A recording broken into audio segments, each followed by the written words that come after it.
അതെ, എന്റെ ഫ്രണ്ട് അഞ്ജലി വിളിച്ചിട്ടുണ്ടായിരുന്നു. എന്തായി? അവൾക്ക് ഒരു 50,000 രൂപ കടമായിട്ട് വേണമെന്ന്. 50,000 രൂപ? അഞ്ജലിക്ക് എന്തിനാ 50,000 രൂപ? അവളുടെ അമ്മയ്ക്ക് ഒരു ഹോസ്പിറ്റൽ കേസ് വന്നിട്ടുണ്ട്. തലയിലൊരു മുഴ അങ്ങനെ എന്തോ വന്നിട്ട് ഇപ്പം അഡ്മിറ്റാണ്. പെട്ടെന്ന് തന്നെ സർജറി വേണമെന്നാണ് പറഞ്ഞിരിക്കുന്നത്. അവൾക്ക് അത്യാവശ്യം സാലറി ഒക്കെ ഉള്ളതല്ലേ?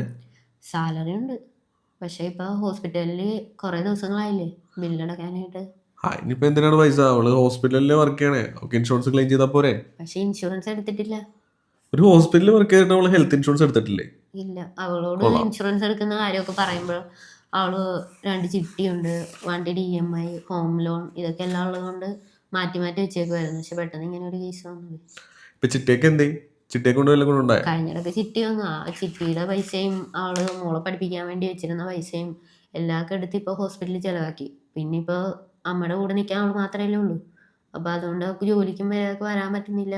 അപ്പോൾ അതിൻ്റെ സാലറി കട്ട് അത് വേറെ.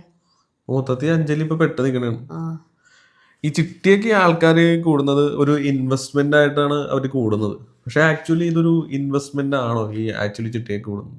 കാരണം എന്ന് വെച്ചാൽ ഒരു ഡിഫെൻസീവ് ഇൻവെസ്റ്റ്മെന്റ് ആയിട്ടുള്ള ഹെൽത്ത് ഇൻഷുറൻസ് പോലും ചെയ്യാതെ ഇതുപോലത്തെ ചെറിയ ചെറിയ ചിട്ടികളൊക്കെ ചേരുമ്പോൾ നമുക്ക് പ്രത്യേകിച്ച് ഗുണമുണ്ടാവുന്നില്ല എന്നുള്ളതാണ്. കാരണം നമ്മുടെ വെൽത്തിനെ പ്രൊട്ടക്ട് ചെയ്യാൻ വേണ്ടി പറ്റില്ലല്ലോ ഈ ഹെൽത്ത് ഇൻഷുറൻസ് ഇല്ലാതെ ഇതുപോലത്തെ ചെറിയ ചെറിയ ചിട്ടികളൊക്കെ കൂടുന്നത്.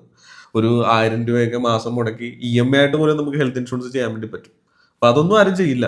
പകരം ഇവിടെ വെൽത്ത് കൂട്ടാൻ വേണ്ടി നമ്മുടെ ചെറിയ ചെറിയ ഇൻവെസ്റ്റ്മെന്റുകൾ പല സ്ഥലത്ത് സ്പ്രെഡ് ചെയ്തിടും. എന്നിട്ടാ ഒരു ഹോസ്പിറ്റൽ കേസ് വരുമ്പോൾ ഈ ചിട്ടി കിട്ടിയതും അല്ലെങ്കിൽ ചെറിയ ചെറിയ എവിടെ നിന്നെങ്കിലും സ്വരുക്കൂട്ടി വെച്ചതും എല്ലാം കൊണ്ട് ഹോസ്പിറ്റലിൽ കൊടുക്കും. ഒരു പ്രൈവറ്റ് ഹോസ്പിറ്റലിൽ പോകണമെങ്കിൽ ഒരു സർജറി എന്നൊക്കെ പറയുമ്പോൾ ഇപ്പം 50,000 രൂപ ഇപ്പൊ കെട്ടി വെക്കാൻ പറഞ്ഞേക്കും. ഇപ്പൊ എത്ര രൂപ അവള് നേരത്തെ കെട്ടി വെച്ചിട്ടുണ്ടാവും? അല്ലെങ്കിൽ സർജറി കഴിഞ്ഞിട്ട് ഇതിന്റെ ആഫ്റ്റർ അല്ലെങ്കിൽ ആ ഒരു ട്രീറ്റ്മെന്റ് കഴിഞ്ഞിട്ട് ഇനി എന്തോരം പൈസ ചിലവാകും? ഇതൊക്കെ അവൾ എങ്ങനെ മാനേജ് ചെയ്യും?